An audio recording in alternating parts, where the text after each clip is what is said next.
هندسة معبد هيبس وتعامد الشمس عبقرية لا تزال تبهر العالم.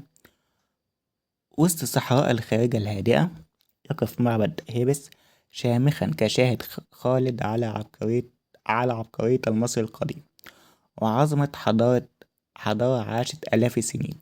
وها هو اليوم ما زال يروي لنا قصصا من العصور الفرعونية والفارسية واليونانية والرومانية، ليثبت أن العلم والفن والروح اجتمعت يوما في هذا المكان. الموقع والأصل: يقع معبد هيبس على بعد نحو 3 كيلومترات شمال مدينة الخارجة بمحافظة الوادي الجديد، وقد شُيد فوق منطقة مرتفعة نسبيا من الحجر الرملي ترجع أصولها إلى عصر الدولة الوسطى، ولكن بناؤها الرئيسي بدأ في عهد الأسرة 26 سنة 660 قبل الميلاد تقريبا، ثم استكمل لاحقا في عهد الملك الفارسي دار الأول. وواصلت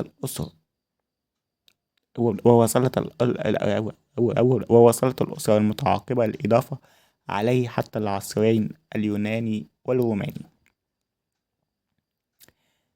العبادة والتسمية: كرس المعبد لعبادة ثالوث طيبة، آمون، موت، وخنسو، إلى جانب ثالوث أوزير، إيزيس، وحورس وغيرهم من المعبودات المصرية. ويحمل الاسم اليوناني هيبس المشتق من الكلمة المصرية القديمة هبت، وتعني المحراس، وهو الاسم الذي كان ينطلق أيضا على مدينة الخارجة ليصبح المعبد رمزا رسميا لمحافظة الوادي الجديد.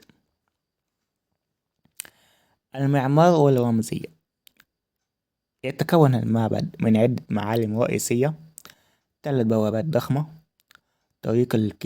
طريق للكباش يقود إلى الساحة، قدس الأقداس، ممرات سرية وسلالم تؤدي للطابق الثاني، أطول لوحة جدارية عند المدخل تسجل تشريعات حاكم الواحات، وأقدم نص لحماية حقوق المرأة وتحقيق العدالة الاجتماعية.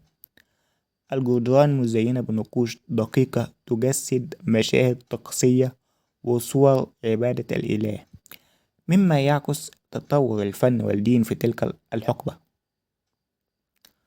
الظاهرة الفلكية: تعامد الشمس. واحدة من أعظم دلائل براعة المصري القديم هي ظاهرة تعامد الشمس على قدس الأقداس داخل المعبد، عندما تكون الزاوية الأفقية للشمس 83 درجة من اتجاه الشمال. هذه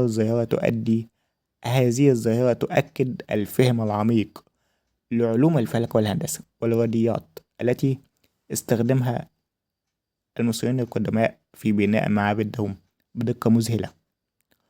قيمة تاريخية لا تقدر بثمن: معبد هيبس ليس مجرد مبنى أثري، بل متحف مفتوح لتاريخ مصر القديمة ومرأى لحضارة لم تجار في دقتها وروعتها. إنه دعوة مفتوحة لكل باحث ومحب للتاريخ كي يعيد اكتشاف هذه الجوهرة المهملة في قلب الصحراء.